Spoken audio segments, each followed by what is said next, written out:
6017 বর্গ কিলোমিটার আয়তনের বিশ্বের বৃহত্তম ম্যানগ্রোভ বন সুন্দরবন। হাজারো প্রজাতির প্রাণীর আবাসস্থল এই বন, যা রক্ষা করছে দেশের প্রকৃতির ভারসাম্য।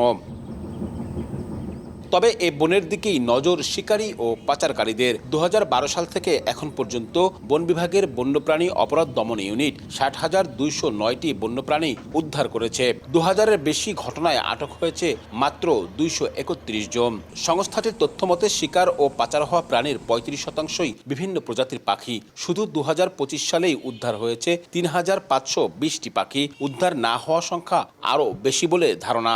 স্তন্যপায়ী প্রাণীর শিকার হয় 28%। এর মধ্যে সবচেয়ে বেশি শিকার হয় চিত্রা হরিণ। বন্যপ্রাণী ব্যবস্থাপনা ও প্রকৃতি সংরক্ষণ বিভাগ জানায়, গত 5 বছরে সুন্দরবনে বাঘ, হরিণ, শূকর ও বানর সহ কয়েকটি প্রজাতির প্রাণীর সংখ্যা বেড়েছে। তবুও সাম্প্রতিক শিকার ও পাচারের প্রবণতা বনাঞ্চলের ভারসাম্যের জন্য বড় চ্যালেঞ্জ।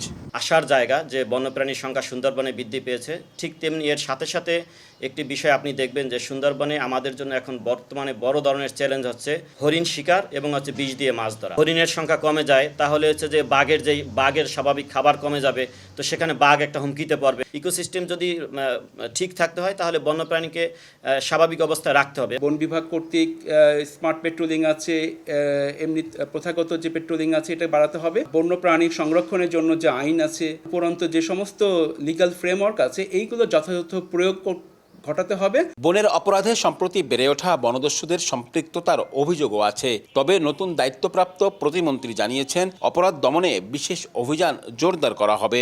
বিভাগীয় বন কর্মকর্তা যারা আছে বা রেঞ্জের দায়িত্বে আছে, তাদেরকে নির্দেশনা দেওয়া হয়েছে যে আপনারা আপনাদের অংশটুকুকে দেখভাল করতে হবে। যে রেঞ্জে যে দায়িত্ব আছে বা যে এখানে যে অফিসগুলো আছে, আমাদের ৭৬টার মতো স্টেশন আছে, তো সেই স্টেশনে যারা দায়িত্বে আছে তাদেরকে ওইখানকার প্রেক্ষিতে তাদেরকে পদক্ষেপ নিতে জন্য বলা হয়েছে। সব বাহিনী যারা আছেন তারা আমাদেরকে আশ্বস্ত করেছেন যে তারা খুব দ্রুতই পদক্ষেপ নেবেন এবং এটাকে নিয়ন্ত্রণের জন্য তারা ব্যবস্থা নেবেন। বেসরকারি সংগঠন international union for the conservation of নেচারের তথ্য অনুযায়ী দেশে বর্তমানে বন্যপ্রাণীর প্রজাতি রয়েছে 1,619টি। পাচার ও শিকারের লাগাম টানা না গেলে অনিরাপদ হয়ে পড়বে বনের প্রাণী, হুমকিতে পড়বে সুন্দরবনের জীববৈচিত্র্য। বিশেষজ্ঞরা বলছেন, শুধু উদ্ধার অভিযান নয়, প্রয়োজন টেকসই পরিকল্পনা, স্থানীয় জনগোষ্ঠীর সম্পৃক্ততা ও আন্তঃদপ্তরের সমন্বয়। আব্দুল্লাহ আল মামুন রুবেল, সময় সংবাদ, খুলনা।